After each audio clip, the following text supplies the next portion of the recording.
Yes, that's right. It's Joe here for Joyrider TV, live with some more riveting tonight, this afternoon, this morning, whatever time of day it is for you. Q&A. We're coming thick and fast from Lesbos Island, Greece, where it has been a week. Yes, it has. Yeah, so we're gonna, as we have been, we are going to steam straight in with the hot topic for today's Q&A, which is it's been brought forward by Tim Quain 5341, who says for a 95 kilo beginner sailor, would you recommend a Hobie 14 or a 16? I tried catamaran sailing for the first time last week, and in light winds, it was quite slow, but so much fun. Okay, so the biggest and most prominent kind of, what would you call it, influencing factor, wobbly board, most influencing factor on whether you should go for the 16 or the 14, if those are the options that you're weighing up, would be how much weight are you going to be having on the boat most often? How much versatility do you want with your boat? Now, the reason that is the biggest factor is because the Hobie 14 doesn't carry weight as well as the Hobie 16. So with the Hobie 14, you don't really, I would say, ever want to be sailing it unless it is absolutely blowing dogs off chains, unless with more than about 120 kilos, right, putting those in the master computer, which is 265 pounds.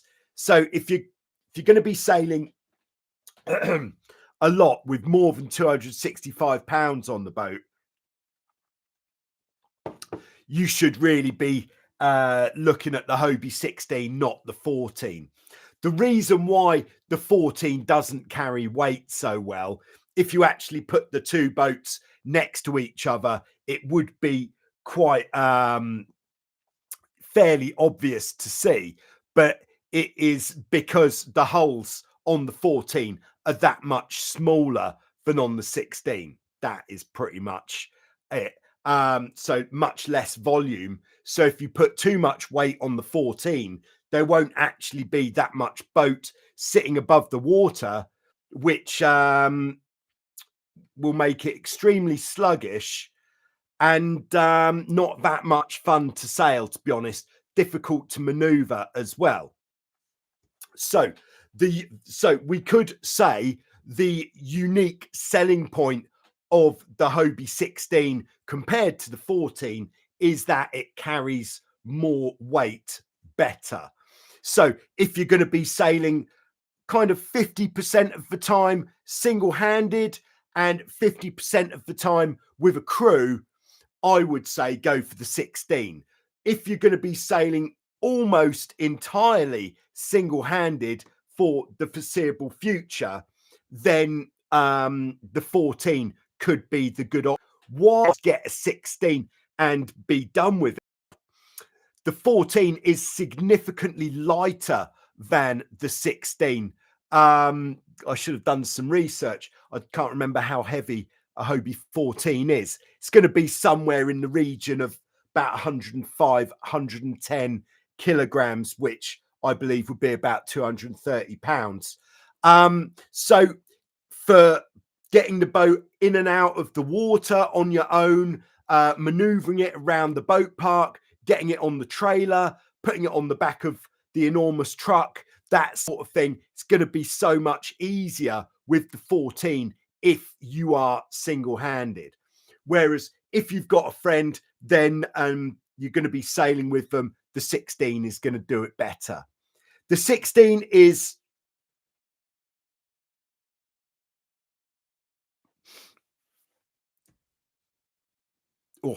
got a just got a bit of a cold at the moment, so I'm prone to a bit of sneezing.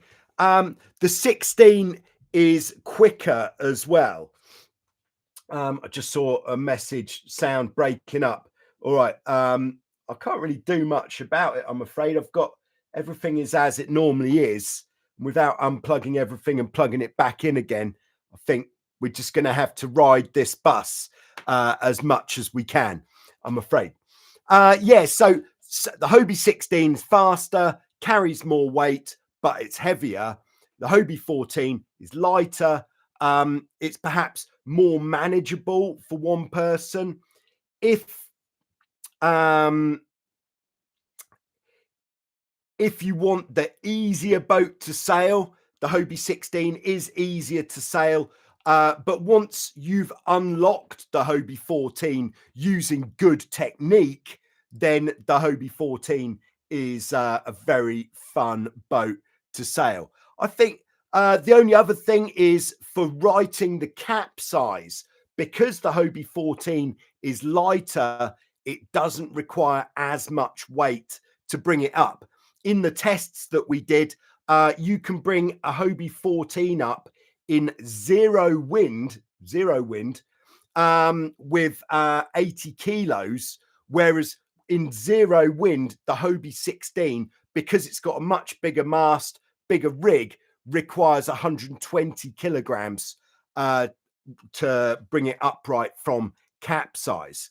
That doesn't mean that that's how much weight you need to bring it up from capsize every time. That is just with zero wind, which we did as our kind of control experiment. So as the wind increases, so if let's say you've got +5 knots of wind, you'd probably, this is a little bit of guesswork here, you'd maybe need minus, what would we say, 10 kilograms of weight to bring the boat up, right? So if we're then sailing in 10 knots of wind, you probably need 20 kilos less, and it goes on. So when you get to 20 knots of wind, then probably 30 kilos less to bring up the Hobie 16. With the 14, it would be even less weight required. Does that make sense? I think that's a good starting point to start this session on. What else? There's probably more Hobie 16s available as used boats for sale. That's just because there are more Hobie 16s out there in the world. Although if you happen to have been in Ocean Springs mid-April, I think there was quite a few Hobie 14s for sale down there because quite a few people bought them just so they could sail in the American Nationals. Cheers. All right, there we are. I'm just going to check in with everybody who's checking in the live chat and taking line honours in the live chat, or maybe pole position. We've got Leland Lee in Clearwater, Florida, followed by with the Carumba Hobie 16 that we saw in last Sunday's Show Us Your Cat. Kevin is on board in Illinois. And then we've got Benny in sunny Sweden. Nice to have you with us, Benny. Matthew's there, I believe somewhere in Georgia, USA. Matthew is, I sailed with Matthew for half a day on the Hobie Wave, and the Wave has got a lot to give. And in the States, if you didn't know this, the Hobie Wave is a massive racing class. They're expecting, like at a national championships, probably around 100 boats. I know, crazy. And because the Hobie Wave is such a simple boat, it means that it really does come down to the sailor, your strategy, your tactics, and your ability just to eke that bit more performance out of the very simple boat. Very nice. All right, we got Christian on board. Hey, Cat family. 1 month to go before the race to Alaska. Wish me luck. Good luck. Okay, we've got Office Hands Dave on board. Hello, cat people. Great to have you with us, Dave. Hope you are able to get slightly more vertical at this time than last time. Cool. Yeah, then there's going to be more of that, by the way. All right, Justin's with us from South Padre Island, Texas. Welcome to the live chat, Justin. Great stuff. Eric's on board. Yes. Hello, Eric. Eric is probably the most helpful person I have ever met in my life. Great to have you with us. Eric, loading boat and truck up to race tomorrow. Yeah, I think there's probably quite a lot of competition going on this weekend. So good luck to everybody who's getting involved. I know it is also the Cinco de Mayo in Mexico this weekend, perhaps even started today. So looking forward to seeing some pictures from that one. All right, Ryan's on board in Maui. Hello, Ryan. Hope the bees are doing well. We've got Thomas in Germany. Hi, Thomas. Renee from Saxony. Not sure if I know where that is, but hello and welcome. All right, Mark and Janet are with us from Ohio, from the Ohio Catamaran Racing Association. Oh, sorry, I was reading ahead. From the Catamaran Racing Association of Michigan, holding the regatta on Grand Lake St. Mary's this weekend. Yeah. Lots of competition this weekend. Really, I think it's one of the big weekends that marks the start of the big racing season. All right, Dave says, get the 16 and take friends sailing. I think that's a good shout. But the 14 would be the good shout if you perhaps live somewhere where there's fewer people about, fewer people who might want to go out. With the 14, you could argue you might be limiting yourself to sailing solo more, especially Tim, who's 95 kilos. To take another adult on the boat is really going to be pretty sluggish, I would say. All right, we've got Bertrand tuning in from Brittany, sailing in 2 weeks in Baie de la Forêt on my Hobie 16. Good race coming up. Can't wait. Yeah, I bet that will be a lot of fun, especially if the wind is playing the game.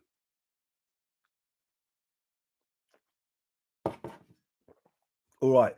Hopefully you're getting some sound coming through now. Just got to the bit in the live chat where you're talking about the sound. All right. Kevin says, would you say a 14 turbo is comparable to a Hobie 16 speed-wise?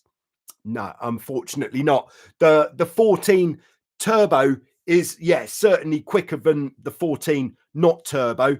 For those of you who don't know, the 14 turbo means it's got a jib. And it really does do what a turbo does. And it makes the boat significantly quicker, especially on the reaches. So if you're going for just flat out top speed, having a jib on the boat is going to make it quicker. But the 16 is still going to be significantly faster. So I think 14 with the jib, a lot easier to avoid stalling than the 14 without the jib, but not as quick as a 16. I don't like to say even close, but you can read between the lines. All right, Russell's on board with a very good question. Why not use Dart 15s or 18s? Yeah, it's a fine question because the Dart 15 and the Dart 18 are excellent boats. I sailed a Dart 18 for probably about 10 years. It was my first catamaran and I sailed that bad boy every single day. And I've got a lot of love for the Dart 18. And I used to work at a place which was a Dart sailing school. And I sailed the Dart 15 a fair bit as well. And in fact, the Dart 15 and the Hobie 14 are more similar than you might think, even though they look very different. But the reason we were talking Hobie 14, 16 to start with, because those were the specifics of the question posted by Tim. But if you enter the Dart 15 and 18 into the discussion, I would say the Dart 18, unique selling point of the Dart 18 is it is just as well suited to sailing single-handed as it is with a crew. In fact, it's probably one of the most versatile boats for that reason, that if you take the jib off, the boat's been designed so you can race it single-handed without the jib, no handicap involved, against boats sailing with a crew with the jib, which is pretty unique. I know you can do that now with the Formula 16 boats as well, but I'm not sure if with the F16s there's a change in the handicap. But also the F16 is a far more complicated boat, whereas the Dart 18 still very straightforward, unconfusing, not too many bits of rope on there to get in the way of just going sailing. Now, so that's the big selling point of the Dart 18. And I would say the opposite, whatever the opposite of the selling point is, for the Dart 18 and the 15, why wouldn't you buy one, is because they are more fragile than the Hobies.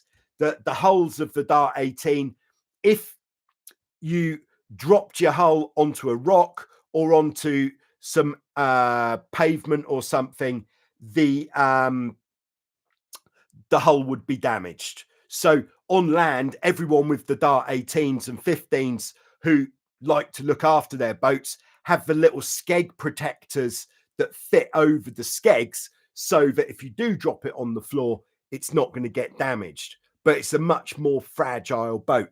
The rudder system also is a bit more fragile. Oh, yeah. So, and the reason, if anybody's interested, which I'm sure you are, that Joyrider TV is mostly featuring Hobies, is because that is what I have available to go sailing on. I base most of the videos out of Wild Wind Sailing Holidays on the Greek island of Lefkos, where I am right now. And most of the fleet of catamarans that are there are Hobie cats. So that is why most of the videos might seem to be quite Hobie biased. But I am hoping that in the future I'll get hold of at least a Dart 18, so that I can start making some Dart 18 focused videos as well. I'd like to see how fast I can go in Vasiliki Bay, hanging out the back of a Dart 18. That'll be a good day out. Oh, yes. Yeah, so there we go. I'm sure that was more of an answer than you're expecting there, Russell, but there we go. Right, we've got Lee on board from Big Bear, California. Eric's with us from Quebec. Nice. Christian, who's doing the race to Alaska, says, by the way, here's a team to watch for the race to Alaska.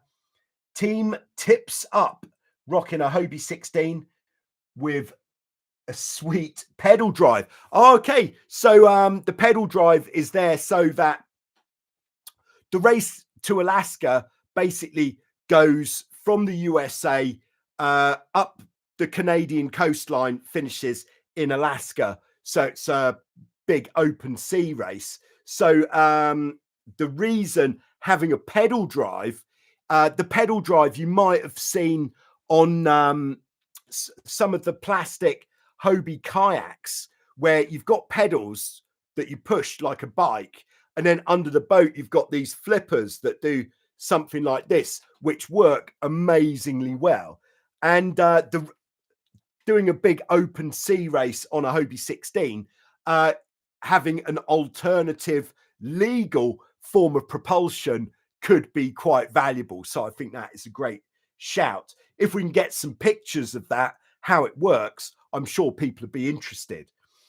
All right, Scott is dropping it in the slot. Nice to have you with us, Scott, in the USA, Lake Cultus Lake. All right, Bertrand says, Bay de la Forêt is where, which is where Bertrand is going to be sailing from in this race in 2 weeks, is where half of the Vendée Globe boats are. Valley of the Fools, it translates as. There we go.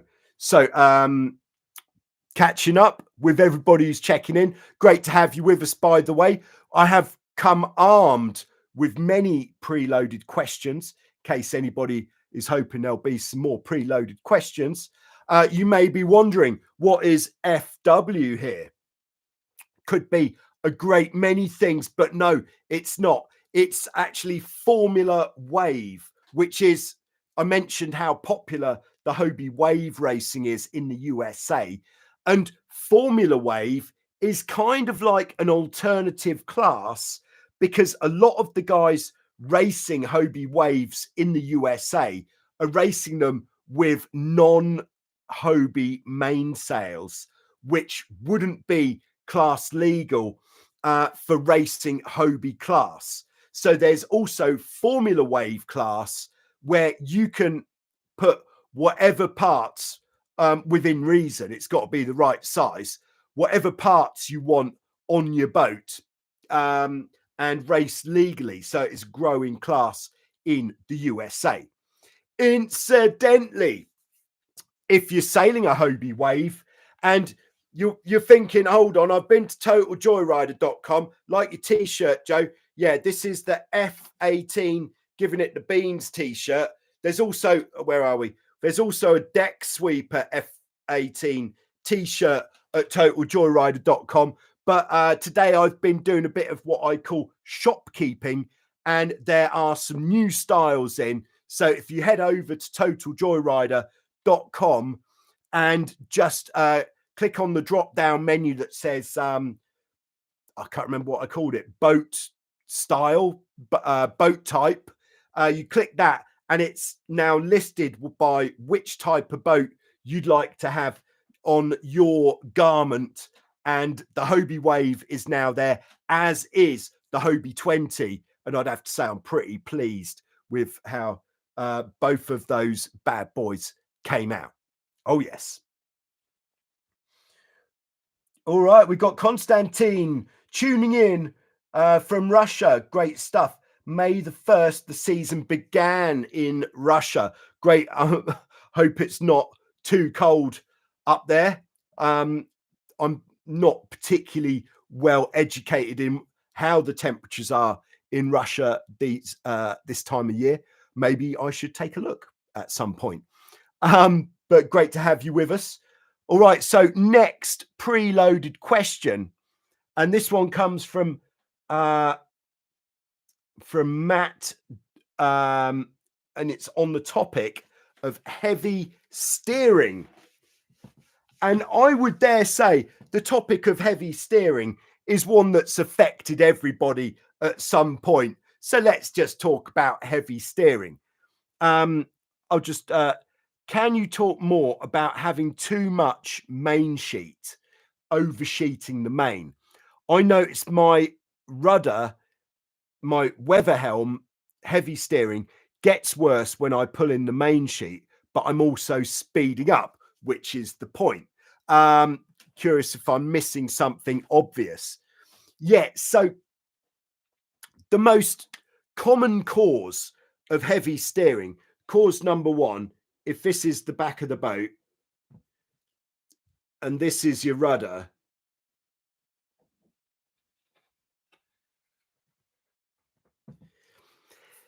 if the rudder doesn't sit down enough, so if when your rudder's locked down and it's got a bit of pressure on it, that pressure would come from the water, from you sailing forwards. So if the rudder sits in more like this kind of position, even just a little bit, if it comes back at all, it is going to make your steering heavy. And the more you sheet in the mainsail, as we've talked about before, yeah, here we go. We'll use this one. Can we put this there? Yes, we can. So the reason your steering gets heavier when you sheet in the mainsail is because if we imagine on the boat, I'm going to use all the magnets here, your pivot point on the boat is, can we do that? Can you see it? No, not very effective. Your pivot point is around here. So the more pressure that we put behind the pivot point, so if we apply pressure here behind, it's going to make, so the boat's pivoting here, it's going to make the boat want to turn up into the wind. So by pulling the main sheet in more, we are going to be putting more pressure behind the pivot point, which means, yes, the boat is going to want to turn up into the wind more.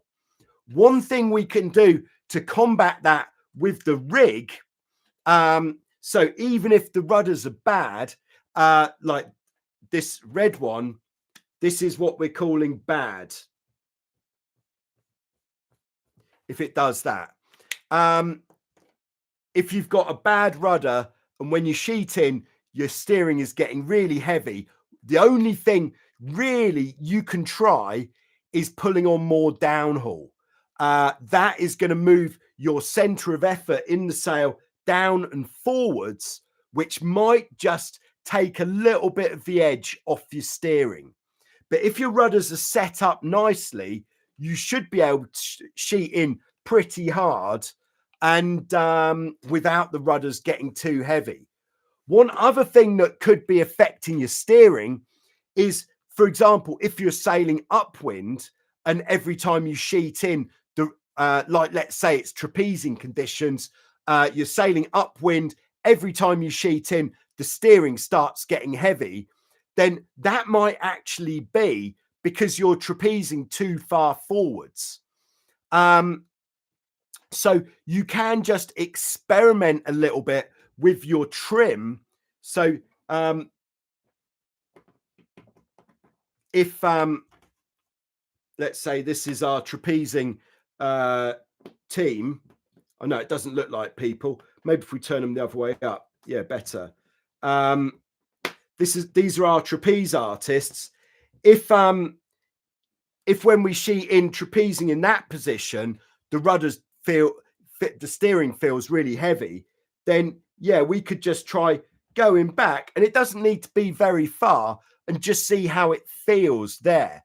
It is going to be different depending on a great many things. So depending on the weight of the team sailing the boat, it's going to depend on how windy it is. It's going to depend on how much mast rake you've got, how much tension you've got in the battens, how much downhaul you've got on, and how your rudders are set up. So there really is a lot that comes into it.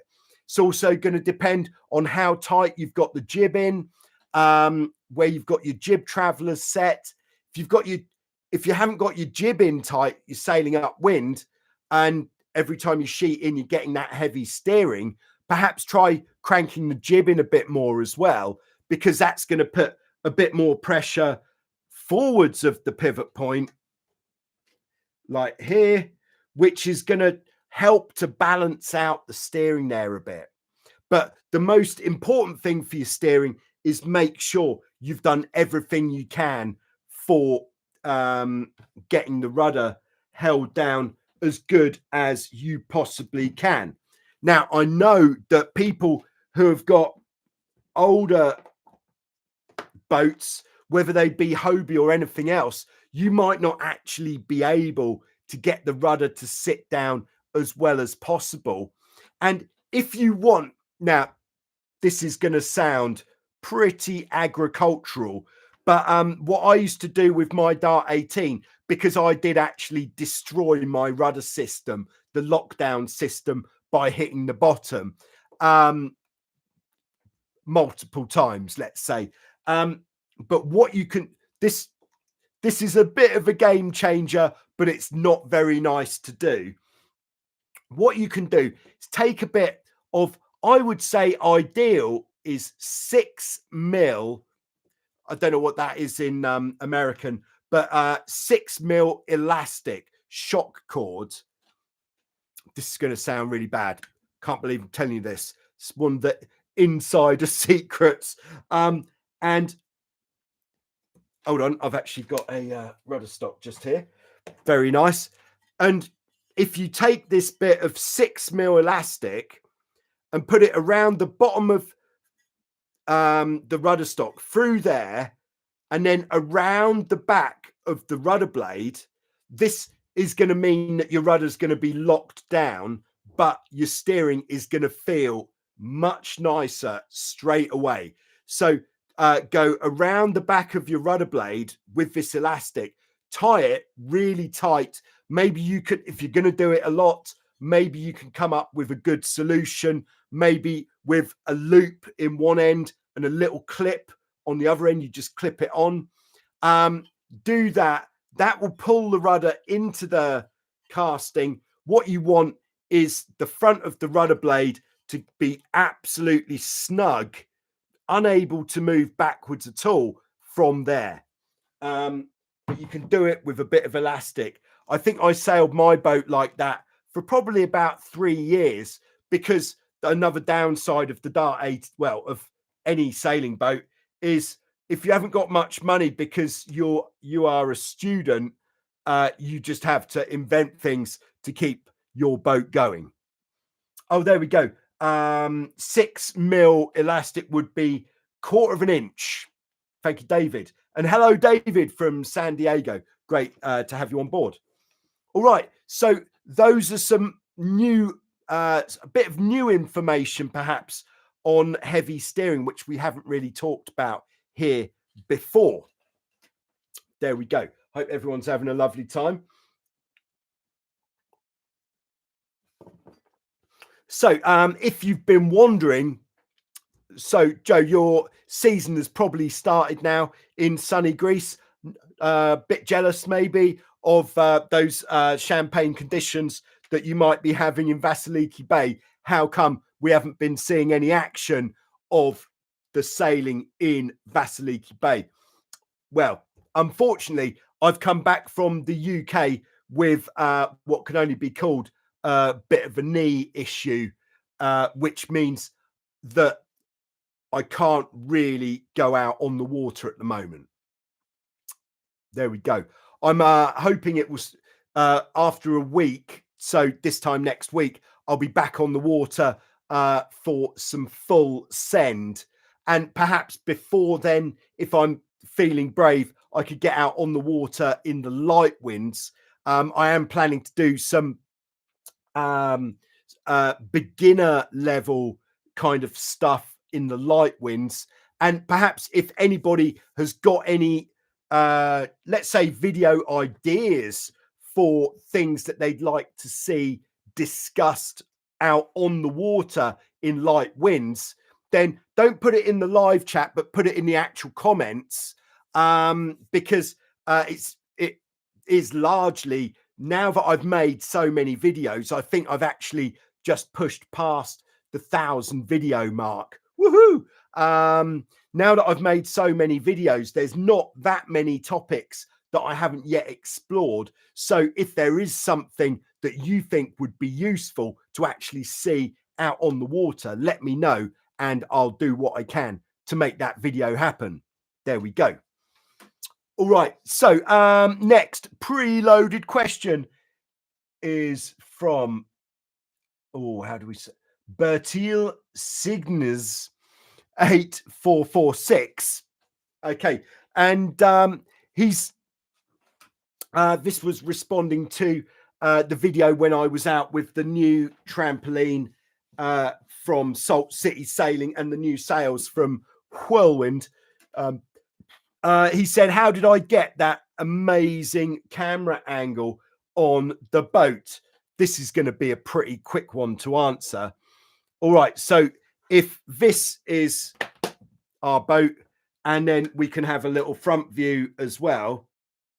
Basically, to cut to the end result was to have the 360 camera. I use a GoPro Max, which are kind of falling out of favor a little bit because Insta360, their new 360 camera, seems to be very popular indeed. But for me, the GoPro Max is absolutely cooking. It means it's 360, which means you can choose which way the camera is facing after you've actually filmed it, because it's got a lens on both sides, which both of those lenses are very curved, which means between the two lenses, it covers a full sphere of filming, so you can choose afterwards. Sometimes you see people's video or photographs where things are really curved and distorted. That is usually on a 360 camera. But you may be wondering, how did you get the camera to sit hovering on the windward side of the boat like that? Well, I'm going to tell you, if this is our boat, this rudimentary drawing of the front beam, Dolphin Striker. There we go. There's the front beam. These would be the hulls like that.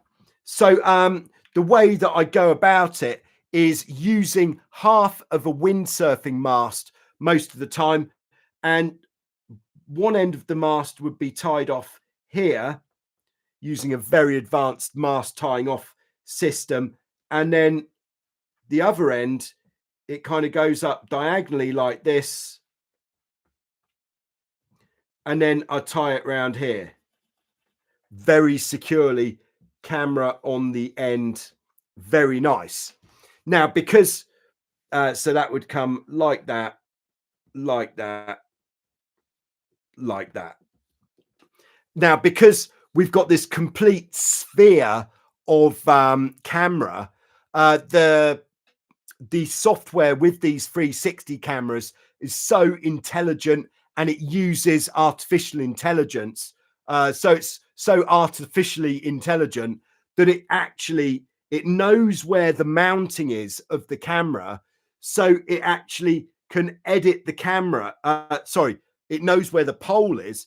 So it actually takes the pole out of the picture completely. Amazing. Which makes it look like you've just got a very skilled drone pilot accompanying you on your journey. So there we go. That is how we got the shot. I just received from my friends who supply me with stuff in China, this one. So this is going to be a new mount, which means that I'm going to get those sweet camera off the back shots, but with a regular camera, and hopefully it will look just as good, because I've only got one 360 camera and it's always busy. It's always somewhere. So I'm going to have a pole off the back. And if we assume this is the pole, from the end of the pole, I'm then going to have this piece coming down with a regular camera on the mount there. So the pole isn't in front of it. And this should be going up slightly at a boom-like angle. So there we go. Just thought I'd let you know, because I know that you're interested. That's right. All right. So I've got Sunset Wingman on board. Hello, Mr. Sunset Wingman. Had a question about the upwind performance of a Tornado versus the older cats like the Hobie 18. is it really that bad with the pivoting centreboards? No, the upwind performance of the Tornado is absolutely fantastic. The reason, especially when the wind gets stronger. So if I'll tell you why that is first. So the reason the performance on the Tornado is so good when the wind is stronger compared to other types of catamaran, two reasons. First reason is because the boat is so wide, 3 meters wide, which means when the wind starts getting strong and we're lifting the hull and we want the hull to come down, by double trapezing off a 3-meter platform, it means we've got so much leverage, we can really pin the power on. We don't need to depower as much as you would have to on a much narrower boat like the Hobie 18, which I believe the Hobie 18 Classic is 2 meters 40, perhaps 245. So much narrower, which means you can't keep the power on in as much wind. The other reason the Tornado is so quick, this is actually going kind of backwards on your question a bit, but the other reason the Tornado is so quick upwind is because of the carbon mast, the tapered carbon mast. For those of you who don't know, tapered means it's, can we see that? It's thick. Well, in the context of our mast, means it's thicker at the bottom and then gets thinner as we go towards the top, which means it's a lot easier for the top of the mast to bend. Why is this good? It means that when we pull the downhaul on, it has a massive effect on the bend in the mast, because we can really bend that thin bit of mast at the top, which means we can really flatten the sail off. And then we're also, by pulling on a load of downhaul, flattening the sail off, bending the mast, we're also able to really loosen the leech at the top. So the leech of the sail, and I think we might have talked about this about something else, but if you look at a bird's wing, like an eagle, majestic, the end of the eagle's wing kind of like flakes upwards, and that's the same as having this loose leech at the top of the sail. Means the wind exhausts really easily. It's got a really nice place to go. We're not trapping the wind at all, which just makes the boat so quick upwind. Now, on the question of daggerboards, high aspect versus low aspect, that is our main question here.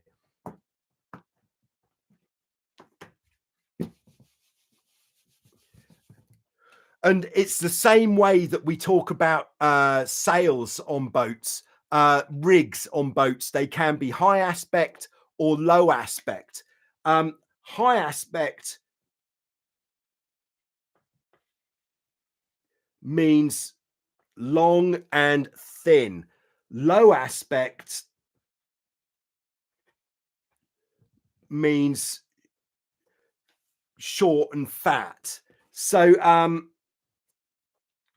long and thin is always going to be more efficient because it's got better lift to drag, a better lift to drag ratio. So you're going to get less drag out of a high aspect daggerboard, whereas with a low aspect daggerboard, yes, you are going to get more drag and less lift.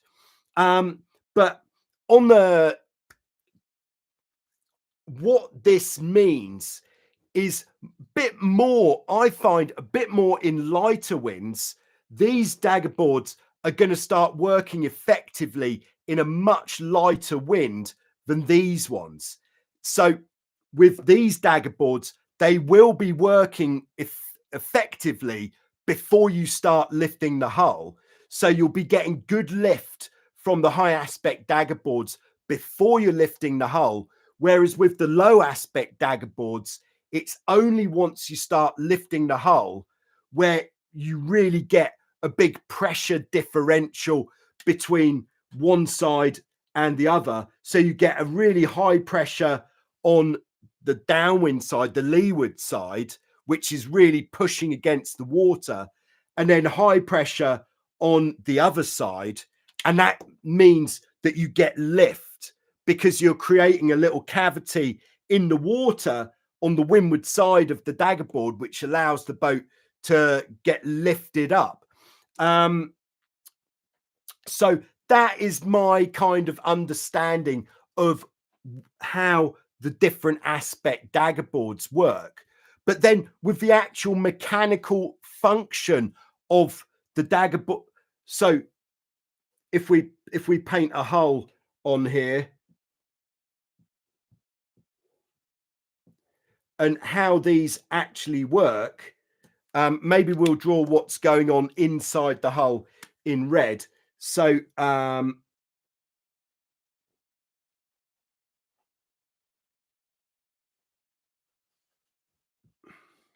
something, where would that so that would go, which means that would be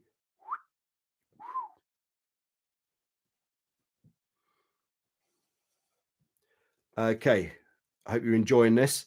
All right, so the way that they actually work is with the dagger board, it really is like a dagger that's sliced through the hull.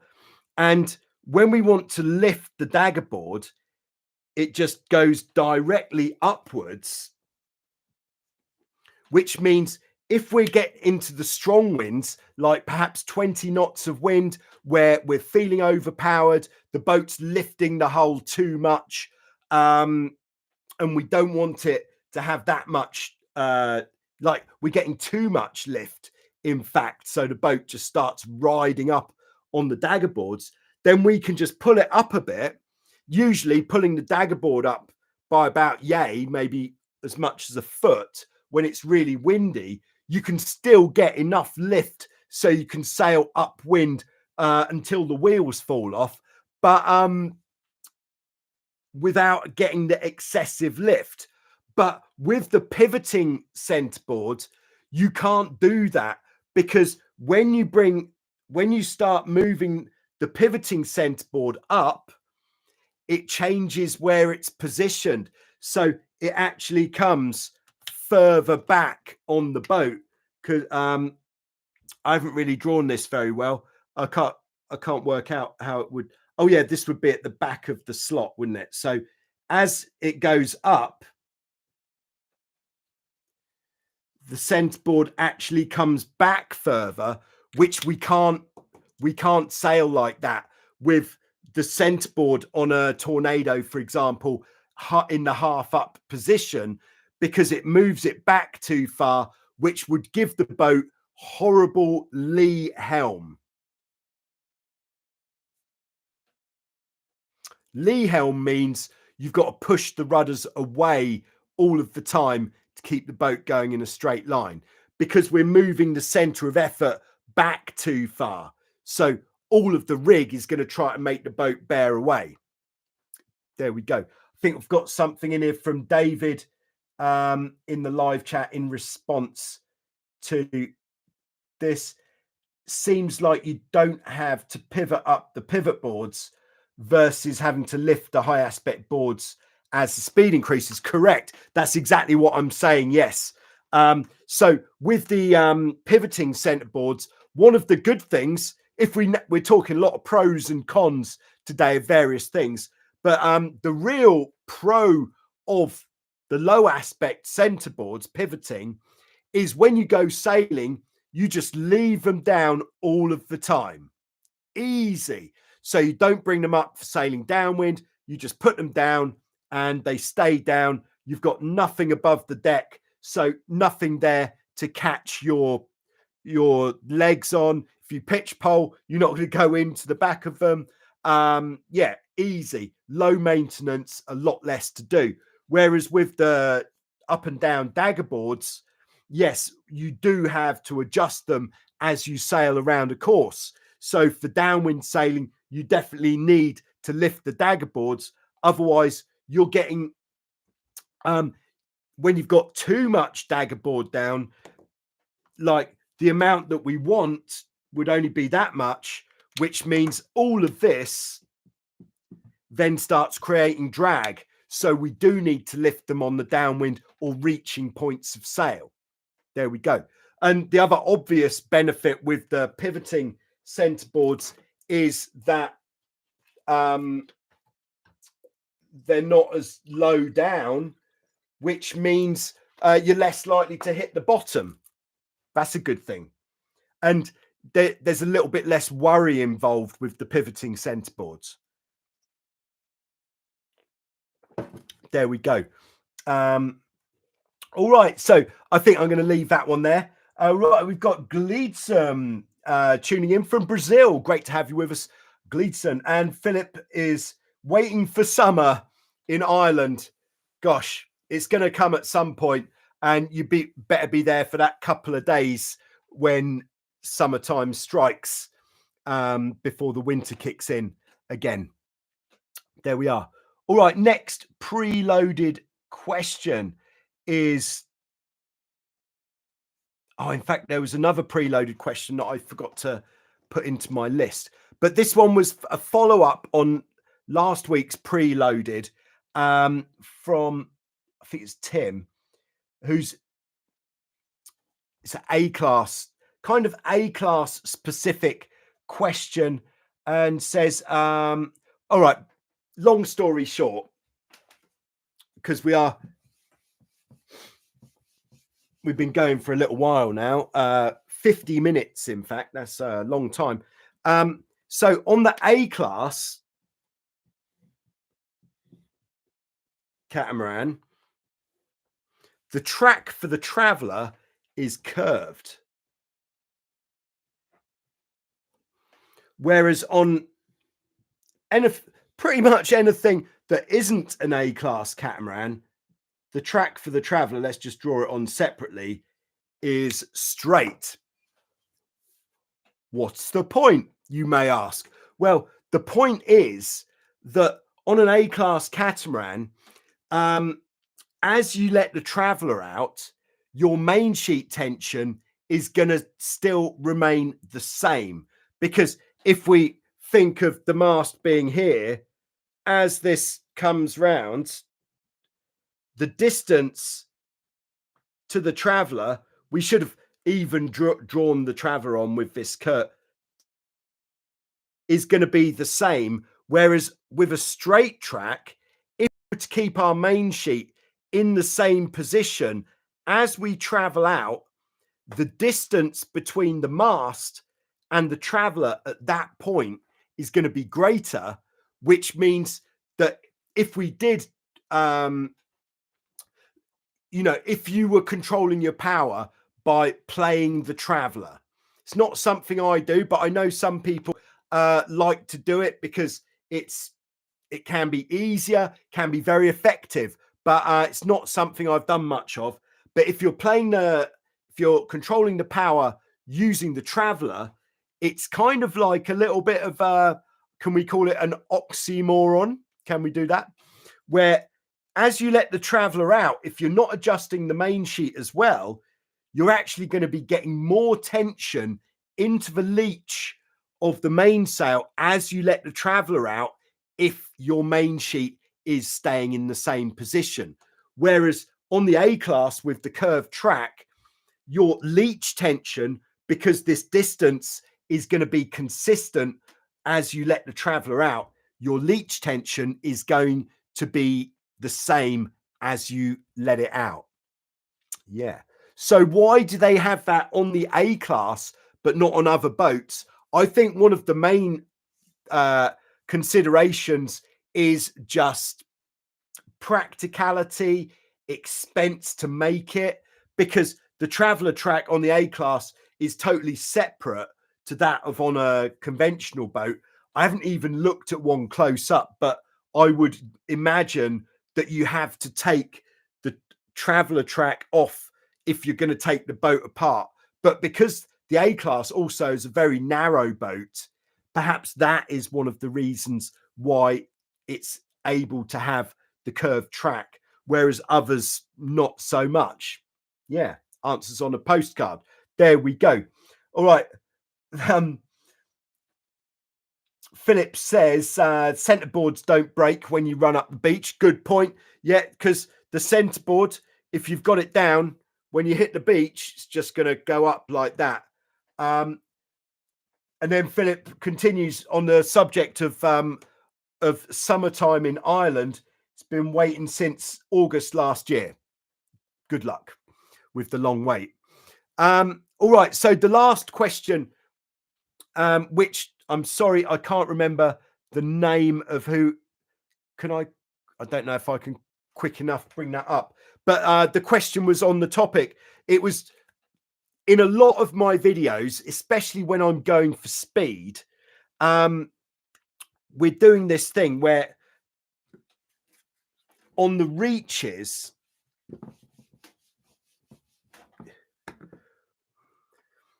we start off here on a beam reach, wind is here. And when we get a gust, I'm actually easing the sails, taking the boat a bit more downwind, and then pulling the sails in again. Now, this specific kind of move, let's call it a move, not a maneuver, but a move. This move that I'm making in the strong winds is not specifically to avoid the pitch pole. What it is to make the boat go faster. Because when we're going on a beam reach, if there is enough wind to lift the hull, you can't even see that, don't know why I bothered, to lift the hull, then that energy can be transferred into more speed by taking the boat further off the wind. If we can take the boat further off the wind and still have the hull out of the water, then that is when we unlock this magical bit of performance, which is when the speedo, where would that be on the thing? It'd be over here, goes from like there to wrong way, woo, like that. Woo. That's when we get the big speeds on the video, is when we pull off this move. Now, if we were sailing and we weren't, actually, before we go on to if we were sailing, but this works well to reduce the risk of sticking the bows in and pitch poling, because the faster that we're going, the less pressure we're getting from the wind trying to drive the bows of the boat under the water. If we're sailing in this direction slowly, with the wind coming from here, blowing at 25, and we're doing, there's going to be some sort of maths involved here, which I am not capable of. But if we're going forwards at 12 or something, then we're still going to have, let's say there's 13 units of pressure pushing there. And if you see which way that's pushing, it's pushing this to go under the water, which will cause our pitch pole. So the reason why going fast really helps is because if we wind this up, let's reverse those numbers to 21, then that means we've only got 4 units of pressure pushing down on that bow. There we are.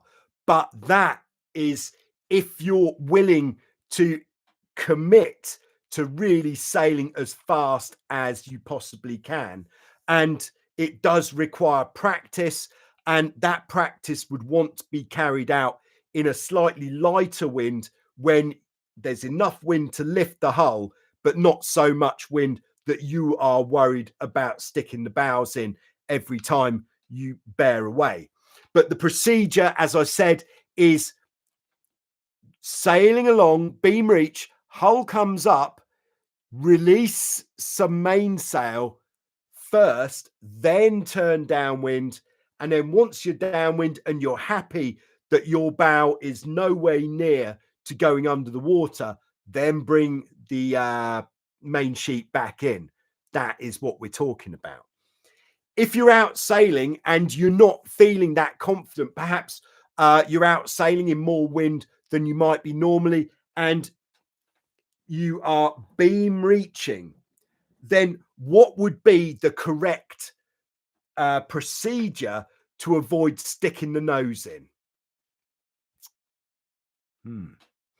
There are a few things you could do. If you're really going for the what would you call it, low maintenance approach, then you could turn your boat closer to the wind, because as we turn the boat closer to the wind, if we look at the way the wind is blowing, is that still forcing the bows down as much? No, because the wind isn't only blowing the boat, it's mostly blowing the rig. And which way is it blowing the rig? More towards the back of the boat now, which is actually going to start lifting the bows. So if you want the quick fix, you're beam reaching and you think, oh, bows are going in, quick fix, turn up towards the wind. I don't want anybody pitch polling and saying, that bloke on Joyrider TV told me bear away. I said, bear away if you're ready to go there. If you're ready to go there, then bear away. But if you just don't want a pitch pole, poke it up a little bit. That's going to take the pressure off the bows, because your rig is going to be getting blown more to the back. There we go. And that does work. If you don't want to go there on the downwind, it's bad. It's poor technique on the downwind to head up if you get a gust, by the way. If you're sailing downwind and so we're not trapezing, we're just sailing normally downwind, you get a gust, as soon as you feel the gust, then turn more downwind. That is going to be the most efficient way to sail. But yes, this also requires commitment. And if, like with the beam reach, if you're not ready to go there with that level of commitment, then yes, turning back towards the wind is going to take some of that pressure off the bows. Best still, on the beam reach, if you don't want to go there, but you don't want to poke it up into wind because some guy on the internet told you that isn't particularly nice technique, then the best thing to do is to play the main sheet. And if your crew is up to it, ease the jib out as well, because very effective to stop the bows from going in is to ease the sails. On the downwind, easing the sails will have less effect because your sails are very much presented to the wind. So the difference between that and that, the wind's still going to come and get you. So some steering is going to help more on the broad reach where you sat in. I hope that helps a bit.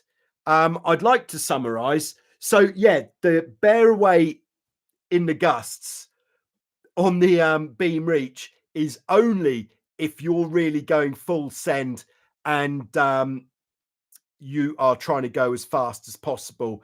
And definitely if you're bearing away, ease sheet as well. Because if you don't, the easiest way to stick the nose in on a boat is to bear away and sheet in simultaneously. That is going to put the nose in if it's trapezing conditions. Check out race 6 from the North American Hobie 14 championships, where I did exactly that. And yes, exactly that did happen. All right. So last one in the live chat from Sunset Wingman. Yeah, I sail light and always bear up from a broad reach because I always have problems with the bow.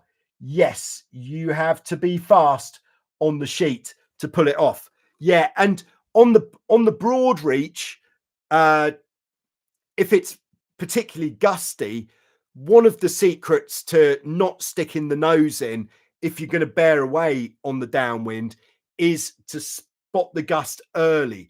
Don't wait for the gust to hit you and the bows to start wheelbarrowing the boat. But as soon as you feel the wind, then very gently bear away, wait right at the back of the boat, and that is how you are most likely to save it. Not even to save it, but not even to go close to sticking the nose in.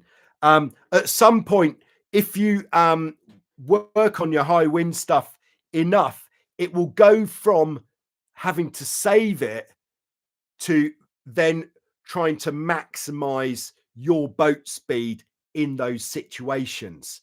So that is like the big turning point that is a really good place to get to. I'm going to hang this up here. I think that's an hour of chat about this stuff. Thanks to everybody for tuning in live. Thanks to everybody who is tuning